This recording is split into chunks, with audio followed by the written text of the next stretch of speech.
ಹಿಂದಿನಲ್ಲಿ ಅವ್ವ ಕಡ ಕರ್ದಿ ಅಂತ ಹೇಳ್ತಾರೆ. ಈ ಹೊಲದಲ್ಲಿ ಕಾಗೆ ಪ್ರಾಣಿಗಳು ಕಾಗೆ ಬರಬಾರ್ದು ಅಂತ ಹೇಳಿ ಕಾಗೆ ಹೊಡೆದು ಕಟ್ಟಿರ್ತಾರೆ ನೋಡಿ. ಆ ತರ ಮಾಡ್ತಕ್ಕಂಥ ಕೆಲಸ ಭಾರತೀಯ ಜನತಾ ಪಾರ್ಟಿಯವರು ಮಾಡಿರೋದು. ಯಾರಾದರೂ ವಿದ್ಯಾವಂತ ಆದವನು ಆ ಪ್ರಣಾಳಿಕೆ ಓದಾಗ ಅಥವಾ ಸಂವಿಧಾನವನ್ನು ಓದಿದಾಗ ಎಲ್ಲೂ ಸಹ ಧರ್ಮಾಧಾರಿತ ಜಾತಿ ಆಧಾರಿತ ಮೀಸಲಾತಿ ಇಲ್ಲವೇ ಇಲ್ಲ. ದ ಸ್ಪಿರಿಟ್ ಆಫ್ ಕಾನ್ಸ್ಟಿಟ್ಯೂಷನ್, ಸಂವಿಧಾನದ ಮೂಲಭೂತ ಇದು ಏನಿದೆ ತತ್ವಗಳು, ಅದರಲ್ಲಿ ನೋಡಿದಾಗ ಹಿಂದುಳಿದ ವರ್ಗಗಳ ಅಂತ ಹೇಳಿದೆ. ಹಿಂದುಳಿದ ವರ್ಗಗಳು ಅಂದಾಗ ಅದರಲ್ಲಿ ಶೈಕ್ಷಣಿಕವಾಗಿ ಮತ್ತು ಸಾಮಾಜಿಕವಾಗಿ ಹಿಂದುಳಿದ ವರ್ಗದವರಿಗೆ ಮೀಸಲಾತಿ ಕೊಡಬೇಕು, ಅವರು ಸರಿಸಮಾನವಾಗಿ ತರಬೇಕು ಅನ್ನೋದಿದ್ರೆ. ಆದರೆ ಭಾರತೀಯ ಜನತಾ ಪಾರ್ಟಿ ಅವ್ರು ಕೇಳಿ, ಗುಜರಾತ್ನಲ್ಲಿ, ನಾನು ಗುಜರಾತ್ನ 4.5 ವರ್ಷ ಉಸ್ತುವಾರಿ ವಹಿಸಿದವನು. ಗುಜರಾತಲ್ಲಿ OBC ರಿಸರ್ವೇಷನ್ ಅಲ್ಲಿ ಬಾಫ್ನಾ ಅಂತೇಳಿ ಒಂದು ಮುಸ್ಲಿಂ ಕಮ್ಯುನಿಟಿ ಇದೆ. ಅದಕ್ಕೂ ಕೂಡ ಅವ್ರ ರಿಸರ್ವೇಷನ್ ಇವತ್ತಿಂದಲ್ಲ 93 ಕೊಟ್ಟಿದ್ದಾರೆ. ನಾವಾದ್ರೂ 94 ಕೊಟ್ಟಿರ್ತಕ್ಕಂಥದ್ದು. ಇದು ಡಬಲ್ ಸ್ಟ್ಯಾಂಡರ್ಡ್ ಅನ್ನೋದು ಬಹಳ ಸ್ಪಷ್ಟವಾಗಿ ಕಾಣುತ್ತೆ. ಕೇಂದ್ರ ಸರ್ಕಾರದಲ್ಲಿ ಬಿಜೆಪಿ ಹೋದ್ಸಲಿ 303 ಸೀಟ್ ಇತ್ತು. ಆ 303 ಸೀಟಲ್ಲಿ 100 ಸೀಟ್ ಅಂತೂ ಡೌನ್ ಆಗೋದು ಪಕ್ಕ. ಕರ್ನಾಟಕ ರಾಜ್ಯದಲ್ಲಿ ನಾವು 28ಕ್ಕೆ 28 ಗೆಲ್ತೀವಿ.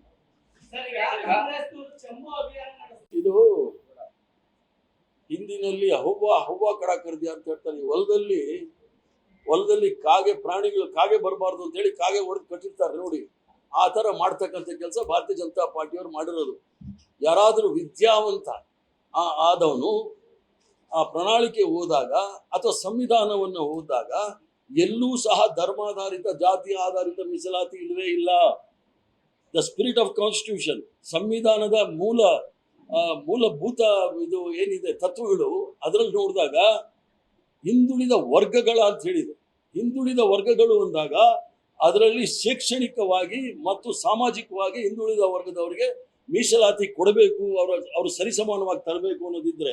ಆದರೆ ಭಾರತೀಯ ಜನತಾ ಪಾರ್ಟಿ ಅವ್ರು ಕೇಳಿ, ಗುಜರಾತ್ನಲ್ಲಿ, ನಾನು ಗುಜರಾತ್ನ 4.5 ವರ್ಷ ಉಸ್ತುವಾರಿ ವಹಿಸಿದವನು. ಗುಜರಾತಲ್ಲಿ OBC ರಿಸರ್ವೇಷನ್ ಅಲ್ಲಿ ಬಾಫ್ನಾ ಅಂತೇಳಿ ಒಂದು ಮುಸ್ಲಿಂ ಕಮ್ಯುನಿಟಿ ಇದೆ. ಅದಕ್ಕೂ ಕೂಡ ಅವ್ರ ರಿಸರ್ವೇಷನ್ ಇವತ್ತಿಂದಲ್ಲ 93 ಕೊಟ್ಟಿದ್ದಾರೆ. ನಾವಾದ್ರೂ 94 ಕೊಟ್ಟಿರ್ತಕ್ಕಂಥದ್ದು. ಇದು ಡಬಲ್ ಸ್ಟ್ಯಾಂಡರ್ಡ್ ಅನ್ನೋದು ಬಹಳ ಸ್ಪಷ್ಟವಾಗಿ ಕಾಣುತ್ತೆ. ಕೇಂದ್ರ ಸರ್ಕಾರದಲ್ಲಿ ಬಿಜೆಪಿ ಹೋದ್ಸಲಿ 303 ಸೀಟ್ ಇತ್ತು. ಆ 303 ಸೀಟಲ್ಲಿ 100 ಸೀಟ್ ಅಂತೂ ಡೌನ್ ಆಗೋದು ಪಕ್ಕ. ಕರ್ನಾಟಕ ರಾಜ್ಯದಲ್ಲಿ ನಾವು 28ಕ್ಕೆ 28 ಗೆಲ್ತೀವಿ. ಇದು ಹಿಂದಿನಲ್ಲಿ ಅವ್ವ ಕಡ ಕರ್ದಿ ಅಂತ ಹೇಳ್ತಾರೆ. ಈ ಹೊಲದಲ್ಲಿ ಕಾಗೆ ಪ್ರಾಣಿಗಳು ಕಾಗೆ ಬರಬಾರ್ದು ಅಂತ ಹೇಳಿ ಕಾಗೆ ಹೊಡೆದು ಕಟ್ಟಿರ್ತಾರೆ ನೋಡಿ. ಆ ತರ ಮಾಡ್ತಕ್ಕಂಥ ಕೆಲಸ ಭಾರತೀಯ ಜನತಾ ಪಾರ್ಟಿಯವರು ಮಾಡಿರೋದು. ಯಾರಾದರೂ ವಿದ್ಯಾವಂತ ಆದವನು ಆ ಪ್ರಣಾಳಿಕೆ ಓದಾಗ ಅಥವಾ ಸಂವಿಧಾನವನ್ನು ಓದಿದಾಗ ಎಲ್ಲೂ ಸಹ ಧರ್ಮಾಧಾರಿತ ಜಾತಿ ಆಧಾರಿತ ಮೀಸಲಾತಿ ಇಲ್ಲವೇ ಇಲ್ಲ. ದ ಸ್ಪಿರಿಟ್ ಆಫ್ ಕಾನ್ಸ್ಟಿಟ್ಯೂಷನ್, ಸಂವಿಧಾನದ ಮೂಲಭೂತ ಇದು ಏನಿದೆ ತತ್ವಗಳು, ಅದರಲ್ಲಿ ನೋಡಿದಾಗ ಹಿಂದುಳಿದ ವರ್ಗಗಳ ಅಂತ ಹೇಳಿದೆ. ಹಿಂದುಳಿದ ವರ್ಗಗಳು ಅಂದಾಗ ಅದರಲ್ಲಿ ಶೈಕ್ಷಣಿಕವಾಗಿ ಮತ್ತು ಸಾಮಾಜಿಕವಾಗಿ ಹಿಂದುಳಿದ ವರ್ಗದವರಿಗೆ ಮೀಸಲಾತಿ ಕೊಡಬೇಕು, ಅವರು ಸರಿಸಮಾನವಾಗಿ ತರಬೇಕು ಅನ್ನೋದಿದ್ರೆ. ಆದರೆ ಭಾರತೀಯ ಜನತಾ ಪಾರ್ಟಿ ಅವ್ರು ಕೇಳಿ, ಗುಜರಾತ್ನಲ್ಲಿ, ನಾನು ಗುಜರಾತ್ನ 4.5 ವರ್ಷ ಉಸ್ತುವಾರಿ ವಹಿಸಿದವನು. ಗುಜರಾತಲ್ಲಿ OBC ರಿಸರ್ವೇಷನ್ ಅಲ್ಲಿ ಬಾಫ್ನಾ ಅಂತೇಳಿ ಒಂದು ಮುಸ್ಲಿಂ ಕಮ್ಯುನಿಟಿ ಇದೆ. ಅದಕ್ಕೂ ಕೂಡ ಅವ್ರ ರಿಸರ್ವೇಷನ್ ಇವತ್ತಿಂದಲ್ಲ 93 ಕೊಟ್ಟಿದ್ದಾರೆ. ನಾವಾದ್ರೂ 94 ಕೊಟ್ಟಿರ್ತಕ್ಕಂಥದ್ದು. ಇದು ಡಬಲ್ ಸ್ಟ್ಯಾಂಡರ್ಡ್ ಅನ್ನೋದು ಬಹಳ ಸ್ಪಷ್ಟವಾಗಿ ಕಾಣುತ್ತೆ. ಕೇಂದ್ರ ಸರ್ಕಾರದಲ್ಲಿ ಬಿಜೆಪಿ ಹೋದ್ಸಲಿ 303 ಸೀಟ್ ಇತ್ತು. ಆ 303 ಸೀಟಲ್ಲಿ 100 ಸೀಟ್ ಅಂತೂ ಡೌನ್ ಆಗೋದು ಪಕ್ಕ. ಕರ್ನಾಟಕ ರಾಜ್ಯದಲ್ಲಿ ನಾವು 28ಕ್ಕೆ 28 ಗೆಲ್ತೀವಿ. ಅನುಕ್ಷಣದ ಸುದ್ದಿಗಳಿಗಾಗಿ ವಿಸ್ತಾರ ನ್ಯೂಸ್ ಯೂಟ್ಯೂಬ್ ಚಾನೆಲ್ ಸಬ್ಸ್ಕ್ರೈಬ್ ಮಾಡಿ. ಹೊಸ ಸುದ್ದಿಗಳ ನೋಟಿಫಿಕೇಶನ್ಗಾಗಿ ಬೆಲ್ ಐಕಾನ್ ಕ್ಲಿಕ್ ಮಾಡಿ.